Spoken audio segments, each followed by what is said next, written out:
Apakah soket Intel itu umurnya lebih pendek dibandingkan kompetitornya yaitu AMD, atau sama aja nih kita harus ganti motherboard kalau kita mau upgrade ke generasi yang lebih baru?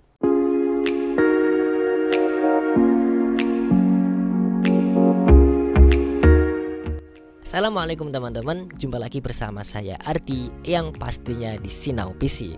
Nah, di dua video yang lalu kita udah sempat ngebahas mengenai soket prosesor Intel dan juga soket prosesor AMD mulai tahun 2000-an sampai sekarang itu tahun 2023.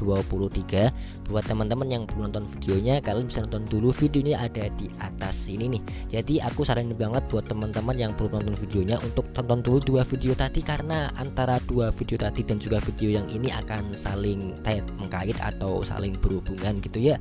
Jadi sebaiknya kalian tonton dulu videonya sebelum kalian lanjut nonton video yang part ketiga ini. Nah, namun sebelum kita lanjut ngebahas lebih lanjut, aku ingetin lagi nih buat teman-teman yang belum subscribe, aku saranin banget buat teman-teman untuk tekan dulu tombol subscribe-nya dan juga bunyiin loncengnya biar teman-teman tidak ketinggalan info dan juga update terbaru menarik lainnya yang pastinya bermanfaat dari channel Sinau PC.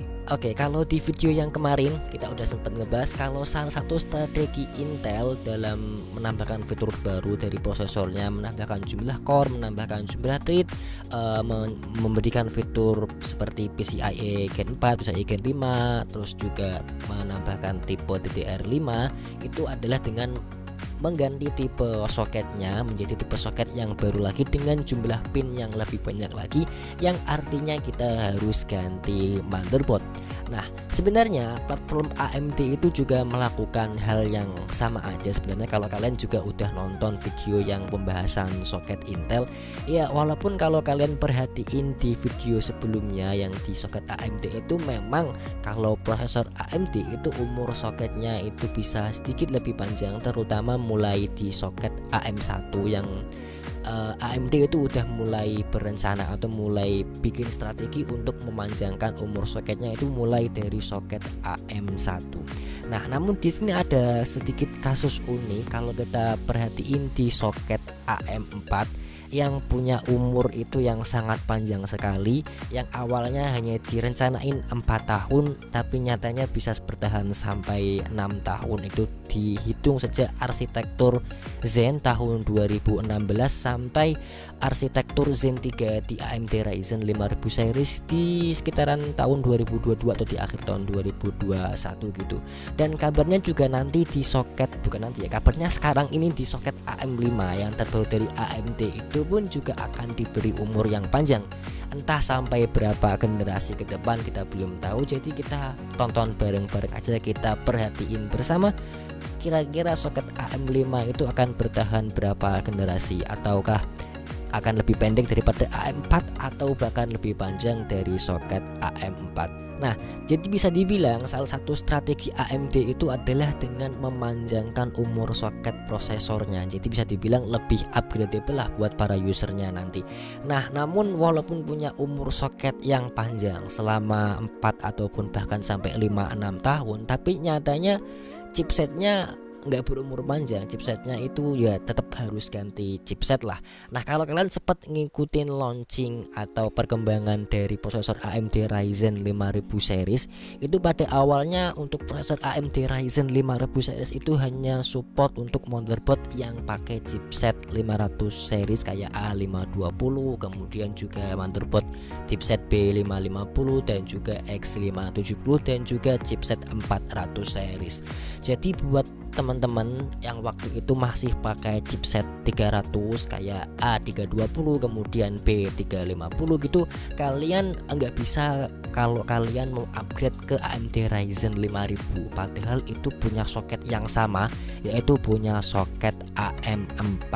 Ya, walaupun pada akhirnya juga AMD itu didesak oleh komunitasnya sendiri gitu ya. Jadi sekarang itu kalian udah bisa pakai prosesor AMD Ryzen 5000 series di motherboard chipset 300 series, tapi wajib update BIOS ya. Kalau nggak update BIOS ya tetap aja sama aja nggak bisa.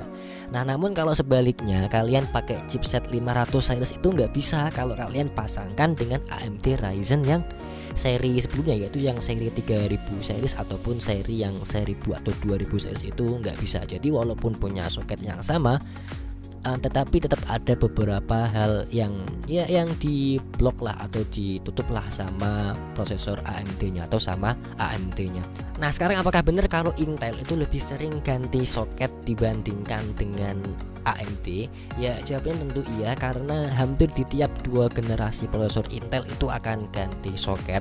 Tapi di sini ada satu pengecualian juga, yaitu di soket 1151 miliknya Intel Gen 6 atau Skylake, yang itu bahkan soketnya bisa bertahan sampai Intel Core generasi ke-9 walaupun itu pakai soket 1151 V2, tapi ya itu masih sama aja, masih pakai soket 1151, hanya beda chipsetnya aja. Kayak yang 151 versi pertama itu pakai chipset 100 series, yang LGA 1151 itu pakai chipset 300 series. Nah, tapi ya sama aja nih, buat kalian yang pakai chipset 100 series itu nggak bisa pakai Intel Gen 8 atau Gen 9 ya, walaupun mungkin kalian pernah lihat di forum itu ada yang bisa pakai di chipset 100 series atau di LGA 1151 yang versi 1, tapi ya itu nggak bisa dilakukan oleh semua orang, nggak bisa dilakukan oleh semua end user sama seperti kita ini. Jadi hal yang sama itu juga dialami oleh user AMD ya, walaupun buat kalian yang masih pakai motherboard chipset 300 series itu tinggal melakukan update BIOS aja.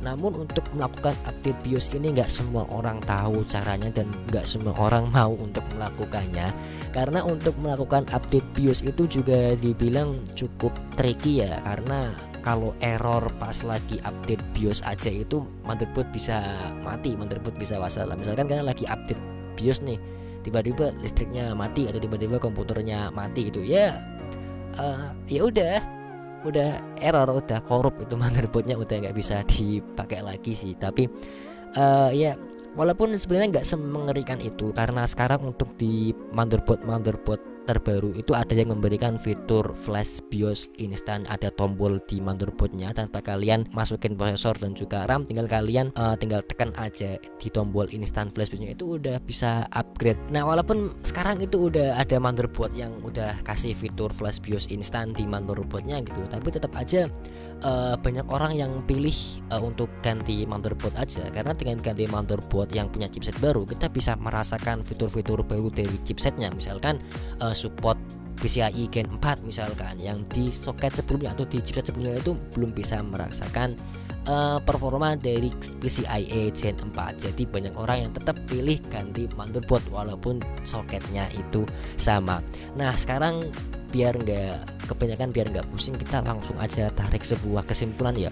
Apakah soket AMD itu punya umur yang panjang? Kalau kita ambil contoh dari soket AM4 sekarang ini dan juga AM5 sekarang ini, ya memang soket dari AMD ini punya umur yang lebih panjang, tapi hanya soketnya aja yang lebih panjang. Jadi hampir tiap generasi itu tetap butuh chipset generasi terbaru ya. Jadi buat kalian para pengguna platform AMD yang masih pakai chipset lama, itu sebenarnya masih bisa aja kalian pasangkan dengan AMD Ryzen Gen terbaru, tapi ya itu tadi harus wajib update BIOSnya ya. Tapi tetap kalian nggak akan bisa mendapatkan fitur terbaru seperti misalkan tadi PCIe Gen 4 kalau kalian masih pakai chipset 300 series. Nah, dimana di sini tentu aja ada potensi untuk ya bisa dibilang potensi bottleneck lah, dimana prosesor kalian itu udah support PCIe Gen 4 tapi motherboard kalian masih support PCIe Gen 3. Nah, di sisi yang lain strategi dari Intel itu dengan mengganti soket lebih sering itu akan membuat para usernya itu akan terpaksa mengganti atau membeli motherboard terbaru yang tentunya punya soket atau chipset yang lebih baru juga, yang sesuai yang diinginkan dengan Intel. Tapi di sini kalian bisa menikmati fitur-fitur terbaru dari prosesor Intel yang seperti yang Intel janjikan gitu ya, tanpa kita harus repot-repot melakukan update BIOS dan yang lain sebagainya. Jadi kalian mau pilih yang mana nih? Mau pilih cara Intel atau cara AMD aja? Yang jelas semua ada plus dan juga ada minusnya. Kalau kalian suka ngoprek-ngoprek komputer sendiri, ataukah kalian lebih suka ya udah jalan default aja seperti yang pabrikan aja, nggak mau ribet. Oke, cukup sampai di sini aja untuk video obrolan kita kali ini. buat kalian yang suka dengan video, jangan lupa untuk klik like dan juga share video ini. Buat teman-teman yang udah nonton dari awal sampai akhir, terima kasih banget. Buat yang belum subscribe, yuk subscribe dulu biar kalian tidak ketinggalan info dan juga update terbaru menarik lainnya yang pastinya bermanfaat di channel Sinau PC. Terima kasih.